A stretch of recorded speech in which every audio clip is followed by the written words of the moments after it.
Hello, my name's Mabel and I'm 36 years old. I recently became the owner of a new luxury hotel that wasn't always mine. Today, I want to tell you about how that happened. Let me introduce you to the old owner of the business, my ex-husband, Calvin. Calvin and I met in college. We hit it off pretty instantly. We started dating shortly after we met and we just stuck. Calvin was everything I wanted in a partner, so I knew there was no reason for me to ever leave him. After we graduated, we focused on our own careers and worked really hard to make it big. I had been doing fairly well as I earned pretty well, and I was in a respectable position in my company. Calvin, however, was doing way better than me. He very quickly climbed the corporate ladder and found himself in a very high position in his company. It was around this time that Calvin asked me to marry him, and I enthusiastically said yes. We decided to have a relatively small wedding so we could splurge on a nice house for us. Now, I had more than enough money to buy my house and a big wedding, but I didn't want to dip into my savings. You see, when I was growing up, since I had about 4 other siblings, my family struggled financially. Both my parents worked in high-paying jobs, but having 5 children so close in age did not help. So as soon as I started working, I began saving up.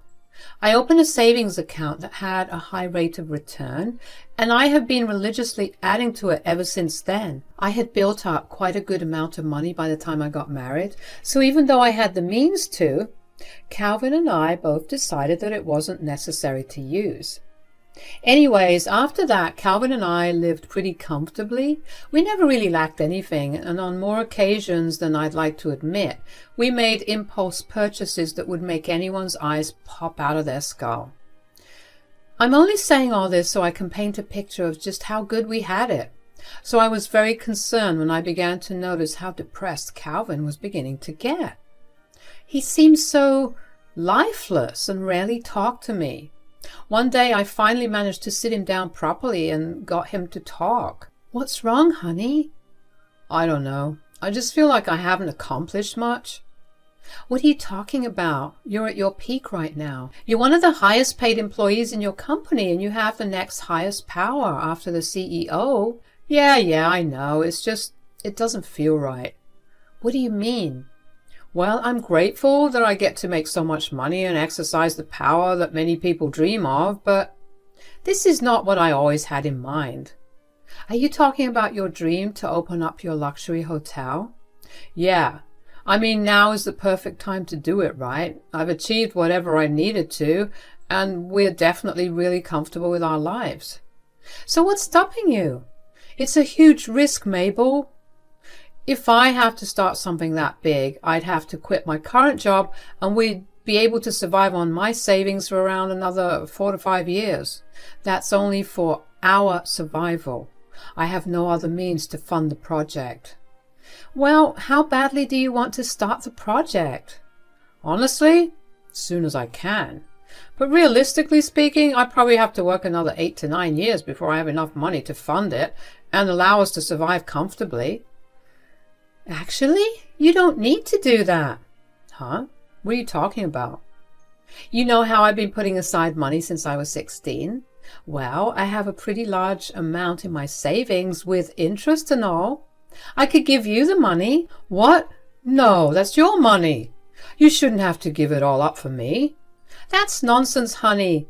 There's no such thing as your money and my money. We're married and I love you. Just let me do this one nice thing for you, okay?" "I really don't know how to thank you enough for this."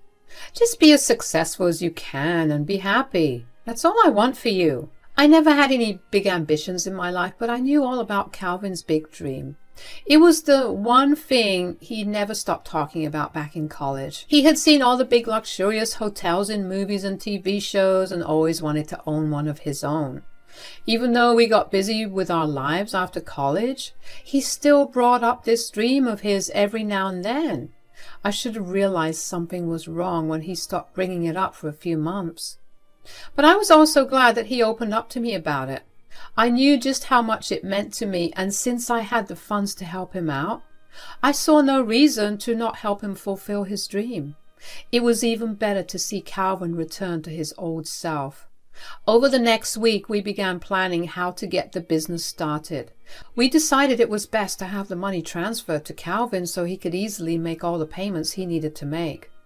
However, I wanted to transfer all the money he needed at once without seeming suspicious in any way.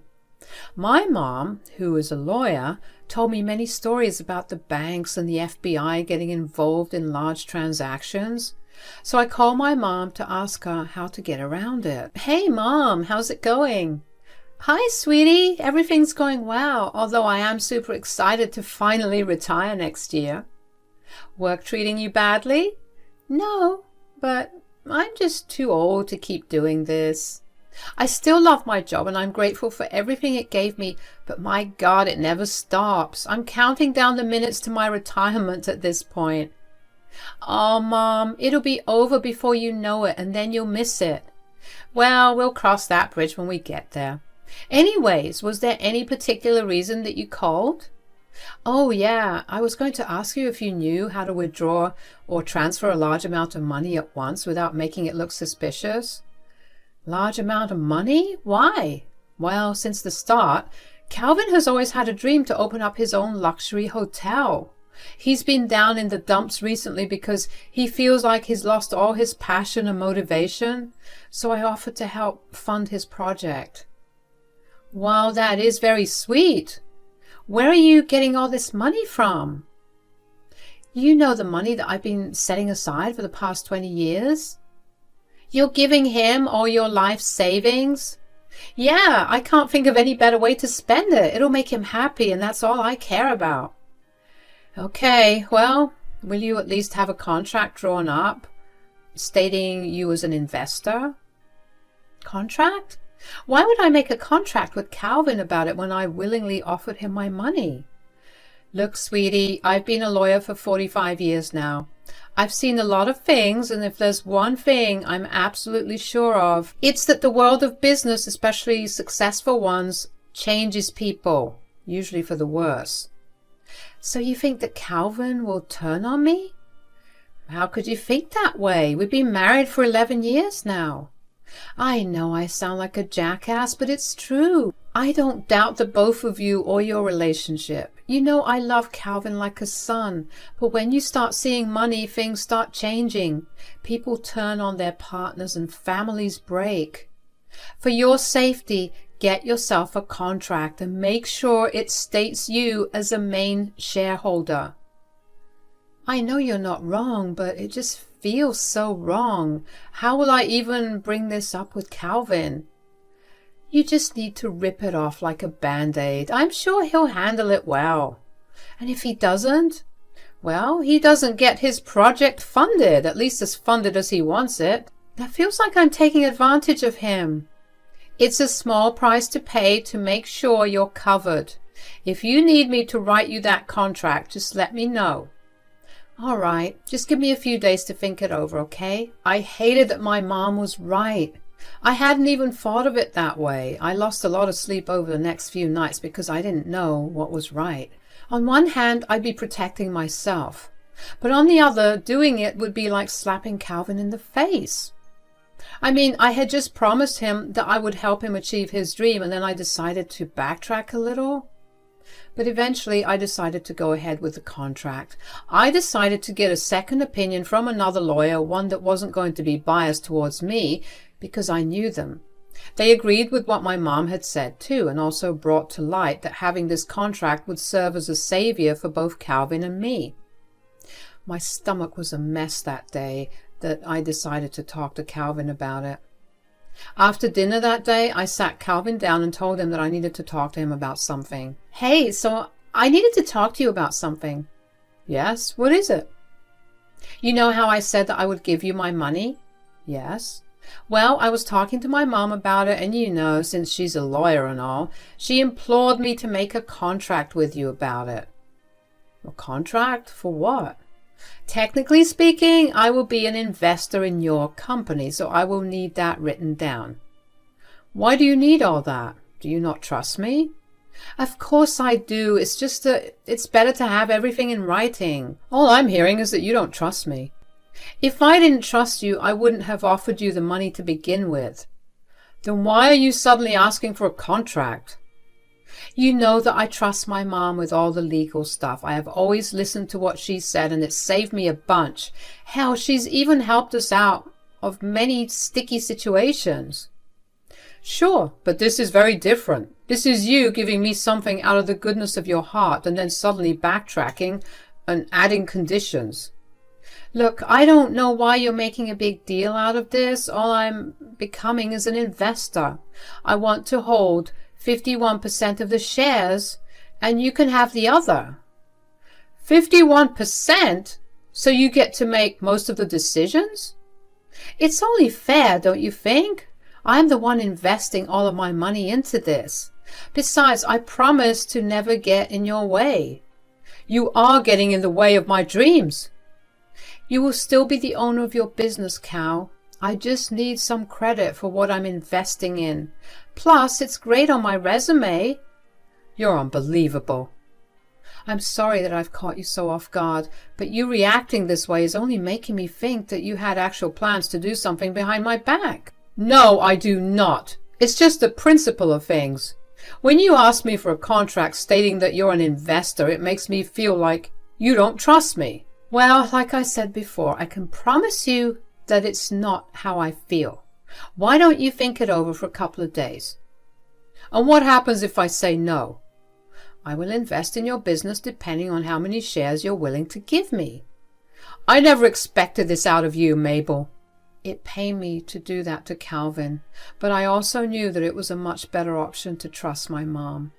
Calvin didn't speak to me for a while after that. I tried to talk to him and explain my perspective. I tried to reassure him that it wasn't a matter of my trust in him, but just something that I was doing to ensure my security, which by extension became a security for him as well.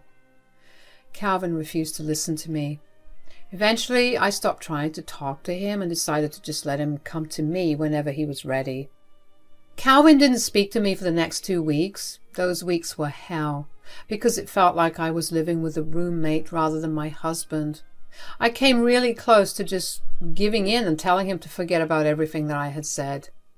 But then Calvin approached me one day. He told me that he tried to find more investors, but no one was ready to take such a big risk. And those that wanted to invest in him didn't have the kind of funds that he needed. He made it clear that he hated that I had conditions to help him out, but he had no choice, which was why he was taking me up on my offer. I understood where he was coming from, but I was quiet. Over the next few weeks, we got his business registered and funded. We found a plot in a prime location, and the construction began. The next few years were super stressful because we had a lot to supervise and approve, but all of that was worth it when I got to see the finished hotel. It was beyond luxurious. It was something straight out of a movie, and I just knew that it was going to be a big deal. I had been really excited about the grand opening, but Calvin told me not to come because he didn't think I needed to be there. We had a small spat about it, but eventually I gave in. I still don't know why I did, but I guess I was just hurt and angry. Calvin apologized profusely after he came back from the grand opening and worked hard to make up for what he did. He never gave me an actual reason for why he didn't want me there, but eventually I just dropped the topic altogether. One day, Calvin came back home particularly happy. It had been about a year since the hotel opened, and Calvin almost always came back home really tired and never in the mood to talk. So to see him so happy was truly a surprise. I asked him what made him so happy. I cannot even begin to tell you just how well the business is doing. Just the other day, we had a bunch of famous actors and actresses stay there. I'm so glad that it's all working out well. Ah, life finally feels colorful again. We also got glowing reviews about our food. I knew it was a good idea to take extra time to find properly trained chefs. That's wonderful, honey. I'm so proud of you for everything that you've achieved. You do deserve this and so much more. But when am I going to get into this famous hotel of yours? You want to dine in it? Well, yes. I do want to see what all the buzz is about. I want to taste the good food and bask in the luxurious atmosphere. Oh, I don't think that's a good idea. What? Why? Look, let's be real honest with each other here. You're the furthest thing from posh or classy. I don't want my business's image to tarnish because of someone who looks like you. Are you actually being serious right now? There's no need to get all upset about it. I'm only speaking the truth. Why wouldn't I get upset? I invested everything into this only for you to tell me that I'm not welcome because I don't look like I belong there? I get a lot of high-profile clients, okay? And you know how the rich are? They're all snobby and believe that only they have certain things. If they see you dressed like you usually do, my business will start to tank. You really are something, aren't you? What does that mean? You just showed me your true colors, and I'm going to make you pay for it. There's no need for any empty threats, okay? I'm simply doing what's best for my business. That is something you'll never understand, unfortunately. I was so angry that I was calm. I couldn't believe that my own husband thought so lowly of me. What had I done to him to deserve this view? All I could think about at that moment was how I had lost all the money that I had invested. It all felt so pointless to have even tried to support my husband when he thought I was not allowed to enter the hotel based on something so superficial. I never even got to pocket any of the returns on my investments because that went straight into Calvin's pocket. That was something I was happy to give him because I was already earning enough for myself through my own job. It was not like Calvin spent that money on anything but the house anyway. But now I needed to get it all back. I saw no reason for someone as ungrateful as him to own his dream.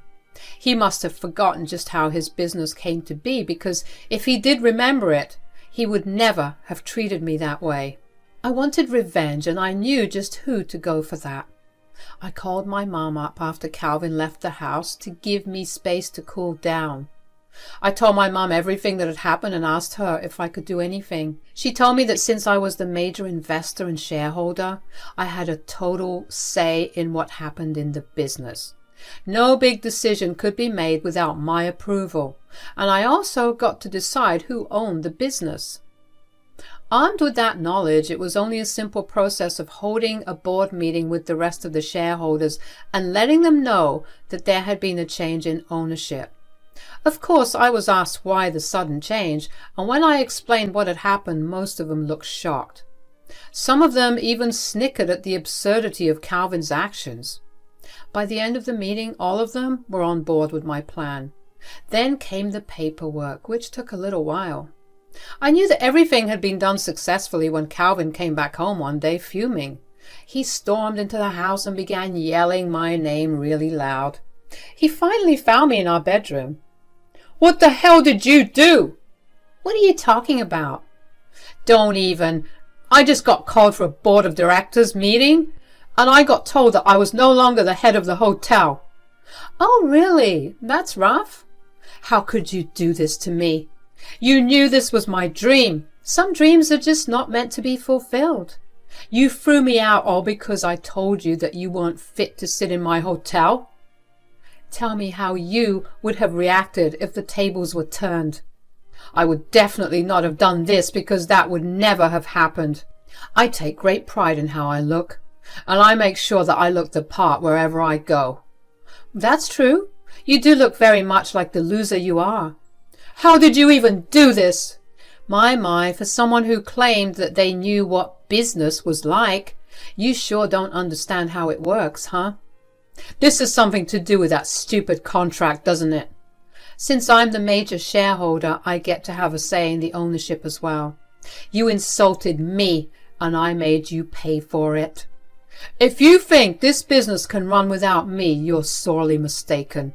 I have created rapport with so many famous people that the business will crash the second they find out that I'm no longer in the picture." "That's not something I'm too concerned about. I've heard all about your rapports. All you've been doing is irritating the guests and tailing them all in the hopes of making it bigger. In fact, it's because of this that the business is starting to fall. Now, with you gone, I'm sure the business will soar again." "Who are you even replacing me with?" "Me, obviously. And I'm going to make it the most successful thing you've ever seen. And when I've made it big enough, I'll make sure to give everyone an entry, including you. Here, take these divorce papers and get the hell out of my life. Calvin tried to beg me more to take back what I did, but I was done with his antics. I had sacrificed all my hard-earned money to help him, and then he showed me his true colors. I was not going to let someone that selfish back into my life. Seeing the color drain from his face as he realized what he had done was the most satisfying thing that had ever happened to me. I took away the product of his hard work in the same manner that he had done to me. After that, a lot of things happened in rapid succession. First, Calvin tried to contest a divorce, but I let him have everything else he wanted but the business. He got the house, but the business was untouchable, as it was all mine. Then I got a lot of Calvin's family members messaging and calling me to tell me what a horrible person I was. The old me would have been really upset by that. But if there was one thing that Calvin taught me, it was how to stand up for myself. I gave them all the truth and presented them with evidence of everything. That only led to Calvin getting ostracized by his family because he had apparently lied to them all and told them that I had stolen the business. They were disgusted in the way that he treated me, and they made sure he knew about it. Many of them reached out to apologize, and in return I gave them discount coupons for the hotel. I'm still healing from everything that Calvin put me through, but I'm also finally living freely. The hotel's business is booming. Now that I've opened it up to a bigger demographic, I will forever be grateful to my mom for having much better hindsight than I will ever be able to have. But for now, I'm just going to enjoy the next chapter of my life to the fullest.